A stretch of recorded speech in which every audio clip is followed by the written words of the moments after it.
നമസ്കാരം. ഈ നിയമസഭാ തെരഞ്ഞെടുപ്പിൽ ഇടതുമുന്നണിക്ക് ഇത്രയും വലിയ തിരിച്ചടി ഉണ്ടാവാനുള്ള ഏക കാരണം പിണറായിയോടുള്ള വിരോധമാണ്. പിണറായിയുടെ അഹങ്കാരവും ധാർഷ്ട്യവുമാണ്, പിണറായിയുടെ ആഡംബര ജീവിതമാണ് എന്ന് ഇപ്പോഴാണ് CPM തിരിച്ചറിയുന്നത്. CPM മാത്രമല്ല, ഘടകകക്ഷികളും അത് തിരിച്ചറിഞ്ഞു. കഴിഞ്ഞ അരനൂറ്റാണ്ടിലധികമായി അധികാരം ആസ്വദിച്ചിരുന്ന പിണറായി ആർക്കും സ്വതന്ത്രമായി അഭിപ്രായം പറയാൻ അവസരം കൊടുക്കുമായിരുന്നില്ല. ആ പിണറായി മുഖ്യമന്ത്രി കസേരയിൽ ഇരുന്നതിനു ശേഷം മന്ത്രിമാരും ഘടകകക്ഷികളുമൊക്കെ പാവകളായിരുന്നു. അതുകൊണ്ട് തന്നെ ആർക്കും പിണറായിയുടെ മുഖത്ത് നോക്കി സത്യം പറയാൻ ധൈര്യമുണ്ടായിരുന്നില്ല. ആ പക മുഴുവൻ പാർട്ടി പ്രവർത്തകർ തീർത്തത് CPMനെതിരായി വോട്ട് ചെയ്താണ്. ഇതോടുകൂടി പിണറായി പരാജയപ്പെട്ടെന്നും തെറ്റ് തിരിച്ചറിഞ്ഞെന്നും ഇനി രാഷ്ട്രീയ പ്രവർത്തനം തന്നെ രോഗകാരണം പറഞ്ഞ് അവസാനിപ്പിക്കുമെന്നാണ് എല്ലാവരും കണക്കാക്കിയത്. തോറ്റമ്പി പിണറായി അമേരിക്കയിലേക്ക് ചികിത്സാർത്ഥം പോകുമെന്നും പാർട്ടി പ്രവർത്തനം പടിപടിയായി അവസാനിപ്പിക്കുമെന്നുമായിരുന്നു കണക്കാക്കിയത്. വാസ്തവത്തിൽ CPMും മറ്റ് ഘടകകക്ഷികളും അതുതന്നെയാണ് ആഗ്രഹിച്ചത്. കേരള കോൺഗ്രസ് കഴിഞ്ഞ ദിവസം പറഞ്ഞത് പിണറായി വിരുദ്ധ വികാരമാണ് ആ പാർട്ടിയെ സമ്പൂജ്യരാക്കിയതെന്നാണ്. CPI ശക്തമായി തന്നെ പറയുന്നു പിണറായിയാണ് കുഴപ്പത്തിനെല്ലാം കാരണക്കാരെന്ന്. വ്യക്തിപൂജ ഒരു കമ്മ്യൂണിസ്റ്റ് പാർട്ടിക്കും നല്ലതല്ല. വ്യക്തിപൂജയാണ് ഇവിടെ കുഴപ്പമുണ്ടാക്കിയത്. വ്യക്തിപൂജയെ മറികടക്കാൻ കഴിഞ്ഞാൽ മാത്രമേ CPMനും LDFനും നിലനിൽപ്പുള്ളൂ എന്ന് പാർട്ടി സെക്രട്ടറി ബിനോയ് വിശ്വം കഴിഞ്ഞ ദിവസം പറഞ്ഞു.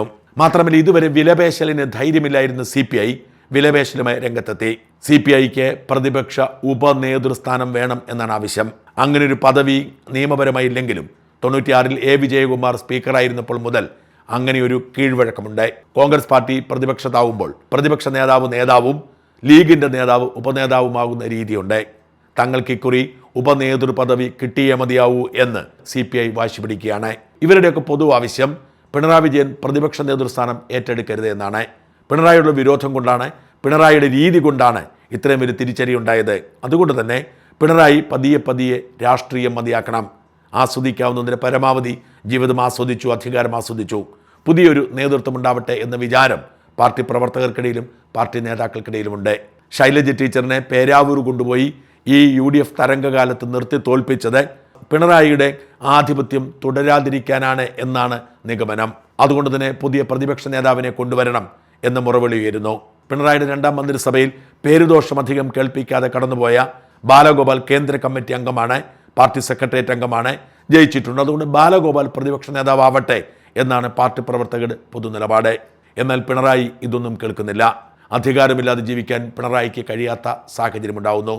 പാർട്ടി അണികൾ പറയുന്നത് പോലല്ല താൻ ഇതുവരെ വളർന്നു വന്നത്. അതുകൊണ്ട് ആ വേല മനസ്സിലിരിക്കട്ടെ എന്നതാണ് പിണറായിയുടെ നിലപാട്. ഏറ്റവും വലിയ നാണം കെട്ട തോൽവിയുണ്ടായിട്ടും പ്രതിപക്ഷ നേതൃസ്ഥാനത്ത് തുടരാൻ പിണറായി തീരുമാനിക്കുന്നു. ഇന്നലെ ഡൽഹിയിൽ പോളിറ്റ് ബ്യൂറോ യോഗം നടന്നപ്പോഴും പിണറായി രാജ്യസന്നദ്ധ അറിയിച്ചില്ല. പിണറായിയോട് രാജിവെക്കൂ, മറ്റൊരാളെ പ്രതിപക്ഷ നേതാവാകും എന്ന് പറയാൻ ഇപ്പോഴും പോളിറ്റ് ബ്യൂറോ അംഗങ്ങൾക്ക് പോലും സാധ്യമല്ലതാനും. പ്രതിപക്ഷ നേതൃസ്ഥാനം ഇല്ലെങ്കിൽ തനിക്ക് പൂർണ്ണമായും അധികാരം നഷ്ടപ്പെടുമെന്ന് പിണറായിക്കറിയാം. 50 വർഷം നീണ്ട അധികാരം നഷ്ടപ്പെടാൻ പിണറായി അനുവദിക്കില്ല. 1970-ലാണ് പിണറായി ആദ്യമായി MLA ആവുന്നത്. അന്ന് മുതൽ ഒന്നുകിൽ ജനപ്രതിനിധി അല്ലെങ്കിൽ പാർട്ടിയുടെ ഉന്നത പദവി.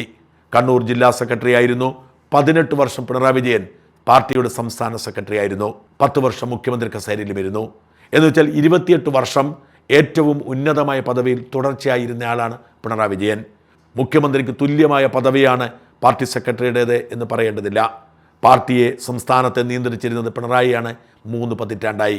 അതുകൊണ്ട് തന്നെ ആ അധികാരവും ആനുകൂല്യങ്ങളും പിണറായി നന്നേ ആസ്വദിച്ചു. തൻ്റെ ജീവിതത്തിന് അവസാന ഘട്ടത്തിലും തനിക്ക് അധികാരം വേണം എന്ന് പിണറായിക്ക് നിർബന്ധമാണ്. അതുകൊണ്ട് തന്നെ താൻ പ്രതിപക്ഷ നേതൃസ്ഥാനത്ത് തുടരണം എന്നാണ് പിണറായി ആഗ്രഹിക്കുന്നത്. പ്രതിപക്ഷ നേതാവ് എന്നത് ക്യാബിനറ്റ് റാങ്കുള്ള പദവിയാണ്. 30ഓളം ജീവനക്കാരെ കിട്ടും, ഗൺമാനെ കിട്ടും, സർക്കാർ വാഹനം കിട്ടും. അതുകൊണ്ട് തന്നെ പിണറായിക്ക് അധികാരത്തിൽ തുടരാൻ ആ പദവി ആവശ്യമാണ്. എന്നാൽ ഇത് പാർട്ടിയെ ഇല്ലാതാക്കും എന്ന് സഖാക്കൾ വിശ്വസിക്കുന്നു. ഇത്രയും വലിയ തിരിച്ചടി CPMനെ ചരിത്രത്തിൽ ഇതിനു മുമ്പുണ്ടായിട്ടില്ല. ഈ തിരിച്ചടിയുടെ കാരണം പിണറായിയാണ്. അതുകൊണ്ട് പിണറായിയുടെ മുഖം വെച്ചുകൊണ്ട് പാർട്ടിയെ രക്ഷിച്ചെടുക്കുക സാധ്യമല്ല. അതുകൊണ്ട് എന്തു വന്നാലും പിണറായിയെ പദവി ഏറ്റെടുക്കരുത് എന്നാണ് പാർട്ടി നേതാക്കളുടെ നിലപാട്. എന്നാൽ ഇപ്പോഴും അവർക്ക് പിണറായിയോട് അത് തുറന്നു പറയാൻ കഴിയുന്നില്ല. അധികാരം അവസാനിച്ചിട്ടും അതിൻ്റെ ആലസ്യം പൂർണ്ണമായി മാറാത്തത് കൊണ്ട് തന്നെ പിണറായിയുടെ മുഖത്തു നോക്കി ഒഴിഞ്ഞു പോകുമെന്ന് പറയാൻ CPMകാർക്ക് കഴിയുന്നില്ല. അങ്ങനെ പിണറായി പ്രതിപക്ഷ നേതൃസ്ഥാനത്ത് തുടർന്നാൽ പാർട്ടി പൂർണ്ണമായും ശിഥിലമാകും എന്ന ആശങ്ക പാർട്ടി നേതൃത്വത്തിനുണ്ട്. ശൈലജ ടീച്ചറിനെയും സ്വരാജിനെയും പോലുള്ളവരെ നേതൃത്വത്തിലേക്ക് കൊണ്ടുവരണം. പ്രതിപക്ഷ നേതൃസ്ഥാനം ബാലഗോപാലിനെ ഏൽപ്പിക്കണം. പുതിയ മുഖങ്ങൾ പാർട്ടി നവീകരിക്കാൻ കൊണ്ടുവരണമെന്നാണ് പാർട്ടിയെ സ്നേഹിക്കുന്നവരുടെ ആവശ്യം. പിണറായി പക്ഷേ അതിന് സമ്മതിക്കുന്നില്ല. ഈ സാഹചര്യത്തിലാണ് പാർട്ടിക്കുള്ളിൽ വലിയ കലാപം രൂപപ്പെടുന്നത്. CPM ഒരിക്കലും ഒരു കാലത്തും ഏതു സാഹചര്യത്തിലും അനങ്ങാത്ത കോട്ടയെന്ന് കരുതിയ കണ്ണൂരിൽ പാർട്ടിക്കുണ്ടായിരിക്കുന്ന തിരിച്ചടി സമാനതകളില്ലാത്തതാണ്. കണ്ണൂരിലെ പാർട്ടിയുടെ ഏറ്റവും ശക്തമായ 6 സീറ്റുകളിൽ 2 കൈവിട്ടു പോയിരിക്കുന്നു. അത് തളിപ്പറമ്പും പയ്യന്നൂരുമാണ്. ധർമ്മടവും കല്യാശ്ശേരിയും അഴീക്കോടും മട്ടന്നൂരുമാണ് മറ്റ് 4 കോട്ടകൾ. ഈ കോട്ടകളിലും വോട്ട് കുറഞ്ഞു എന്നത് CPM ആശങ്കപ്പെടുത്തുന്നുണ്ട്. തളിപ്പറമ്പും പയ്യന്നൂരും നഷ്ടപ്പെടണമെങ്കിൽ പാർട്ടി പ്രവർത്തകർ എതിരെ വോട്ട് ചെയ്യണം. പാർട്ടി ഗ്രാമങ്ങളിൽ പോലും പാർട്ടിക്കെതിരെ വോട്ട് ചെയ്തവരാണ് ഏറെയും. ധർമ്മടത്ത് മത്സരിച്ച VP അബ്ദുൾ റഷീദ് ഒരു പാർട്ടി ഗ്രാമത്തിൽ ചെന്നപ്പോൾ കടുത്ത എതിർപ്പായിരുന്നു. ആ ഗ്രാമത്തിൽ സംസാരിക്കാൻ പോലും അനുമതി കിട്ടിയില്ല. സകലരും അബ്ദുൾ റഷീദിനെ കൂവി ഓടിച്ചു. പക്ഷെ ഫലം വന്നപ്പോൾ ആ ബൂത്തിൽ അബ്ദുൾ റഷീദിനായിരുന്നു ലീഡ്. ഇത്തരത്തിൽ പാർട്ടി വല്ലാതെ പിണറായി വെറുക്കുന്നത് കൊണ്ട് തന്നെ പിണറായി ആ പദവിയിൽ നിന്നും ഒഴിഞ്ഞില്ലെങ്കിൽ പാർട്ടിക്കാർ കൂട്ടത്തോടെ BJPയിലേക്ക് പോകുമെന്ന ആശങ്ക ശക്തമാണ്. പാലക്കാട് അതിൻ്റെ സൂചനകൾ വന്നു കഴിഞ്ഞു. പാലക്കാട് നഗരസഭാംഗവും പാർട്ടി ഏരിയ കമ്മിറ്റി അംഗവുമായ അബ്ദുൾ റഷീദ് നേരത്തെ തന്നെ പാർട്ടിയോട് ഇടഞ്ഞ് പുറത്തേക്ക് വന്നിരുന്നു. അബ്ദുൾ റഷീദിൻ്റെ പാത പിന്തുടർന്നുകൊണ്ട് 2 ബ്രാഞ്ച് സെക്രട്ടറിമാരടക്കം 24 പേരാണ് ഇന്നലെ CPIM വിട്ടത്. അവർ CPMനെതിരല്ല, പാർട്ടി ജില്ലാ സെക്രട്ടറിക്കെതിരാണ് എന്നവർ പറയുന്നു. തളിപ്പറമ്പിൽ ജയിച്ച ഗോവിന്ദനെയും പയ്യന്നൂരിൽ ജയിച്ച കുഞ്ഞികൃഷ്ണനെയും കൊണ്ടുവന്ന് സമാന്തര റാലി നടത്താനാണ് ഇവരുടെ പദ്ധതി. ഇതിനു മുമ്പ് തന്നെ PK ശശി പാർട്ടി വിട്ടുപോയി UDFൻ്റെ സ്ഥാനാർത്ഥിയായി മത്സരിച്ചിരുന്നു. ഇപ്പോൾ തന്നെ പാലക്കാട് CPMന് MP ഇല്ല, MLA ഇല്ല എന്ന അവസ്ഥയാണ്. അവിടെയാണ് കൂടുതൽ പേർ പാർട്ടി വിട്ടുപോകുന്നത്. ഇതേ അവസ്ഥ പാർട്ടിയുടെ ശക്തി കേന്ദ്രങ്ങളിൽ എല്ലാം ഉണ്ട്. ആലപ്പുഴയിൽ G സുധാകരൻ്റെ നേതൃത്വത്തിലേക്ക് പല പാർട്ടി പ്രവർത്തകരും മാറുന്നു. അങ്ങനെ അടിമുടി പാർട്ടി പ്രവർത്തകർ സ്വതന്ത്രരായി ബദലായി രൂപപ്പെടുമ്പോൾ ഇനി വരാൻ പോകുന്ന നാളുകളിൽ പാർട്ടിയുടെ അടിവേര് പൂർണ്ണമായും ഇളകുമെന്നും പാർട്ടി പ്രവർത്തകർ ഈ ബദൽ മൂവ്മെൻറ്റിൻ്റെ ഭാഗമോ അല്ലെങ്കിൽ BJPയുടെ ഭാഗമോ ആവുമെന്നും കണക്കാക്കപ്പെടുന്നു. അതിനൊക്കെ മാറ്റം വരണമെങ്കിൽ പാർട്ടിയെ അടിമുടി പരിഷ്കരിക്കണം. അങ്ങനെ ഒരു പരിഷ്കരണം തുടങ്ങണമെങ്കിൽ പിണറായിയുടെ പിടിയകലണം. പിണറായി പ്രതിപക്ഷ നേതൃസ്ഥാനത്ത് തുടർന്നാൽ അദ്ദേഹം ആഡംബര ജീവിതത്തിൻ്റെയും ധാർഷ്ട്യത്തിൻ്റെയും പാത തുടരും. അത് തുടർന്നാൽ ഈ പരിഷ്കാരം സാധ്യമല്ല.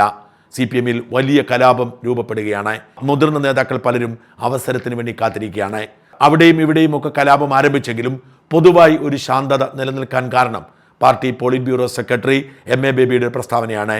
പാർട്ടി സഖാക്കൾക്ക് നിർഭയം അവസരം പറയാൻ അവസരമൊരുക്കുമെന്ന് MA ബേബി പറഞ്ഞു. ഈ വരുന്ന നാളുകളിൽ സംസ്ഥാന സെക്രട്ടേറിയറ്റും സംസ്ഥാന കമ്മിറ്റിയും ചേരുന്നുണ്ട്. കൂടാതെ വരുന്ന ഒരു മാസത്തിനിടയിൽ ബ്രാഞ്ച് തലത്തിൽ മുതൽ ജില്ലാ തലത്തിൽ വരെ പാർട്ടി സഖാക്കളുടെ യോഗം വിളിച്ചു ചേർക്കുകയാണ്. പാർട്ടി പ്രവർത്തകർക്ക് നിർഭയം അവരുടെ അഭിപ്രായം പറയാം എന്നാണ് MA ബേബി പറഞ്ഞത്. ഇതിനു മുമ്പ് പാർട്ടി സഖാക്കൾക്ക് നിർഭയം പറയാൻ കഴിയുന്ന സാഹചര്യമുണ്ടായിരുന്നില്ല.